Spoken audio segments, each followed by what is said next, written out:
दोस्तों, कक्षा 10 का हिंदी का जो पाठ्यक्रम रहने वाला है वो यह है। आप लोगों के जो नया पाठ्यक्रम है उसमें हिंदी गद्य के विकास का जो संक्षिप्त परिचय है, जिसे शुक्ल युग या शुक्लोत्तर युग बोलते हैं, वो आपका 5 नंबर का आएगा। वहीं पद्य के लिए आपका जो परिचय है, जिसे रीतिकाल तथा आधुनिक काल बोलते हैं, वो आपका 5 नंबर का आएगा।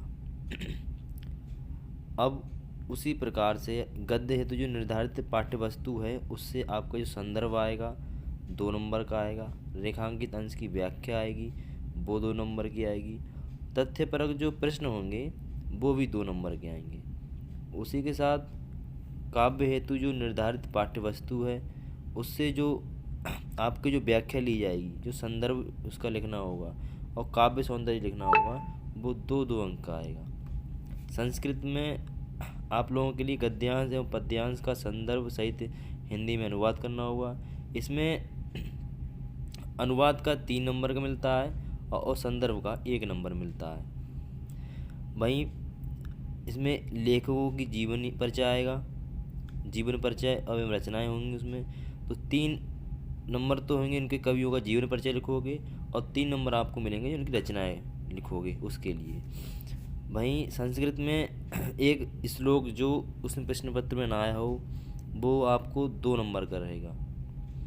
एक क्वेश्चन उस पर एक प्रश्न पत्र में जो आपके श्लोक ना आया हो वो श्लोक लिखना है आपको। तो इसके लिए आपको 2-3 श्लोक याद होने चाहिए कि कहीं ऐसा ना हो कि 2 श्लोक तो कहीं आप पेपर में लिखे ही मिल जाते हैं। तो आप ऐसा ना करें कि 2 आपने याद की और दोनों आपके पेपर में आ जाए तो तीसरा आपको याद ना हो, तो आपको ये क्वेश्चन छोड़ना पड़े। इसलिए कम से कम 4 श्लोक याद कर लें आप। और उसी के बाद संस्कृत में आपको जो अति लघु उत्तरीय प्रश्न होते हैं तो उनको आप संस्कृत में उत्तर देना है। हिंदी में लिखे होंगे तो उनको आप संस्कृत में उत्तर देना है, तो वो भी आपको 2 नंबर का आएगा।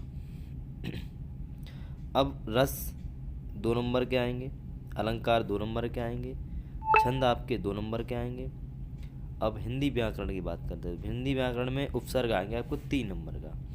उसके बाद प्रत्यय आएगा आपका 2 नंबर का, समास आएगा 2 नंबर का, और तत्सम शब्द आएंगे 2 नंबर के, पर्यायवाची शब्द आएंगे 2 नंबर के, और संस्कृत व्याकरण के अनुवाद आएगा तो उसमें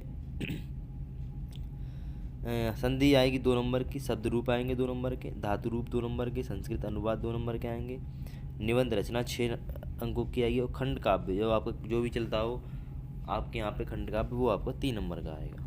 तो ये आपका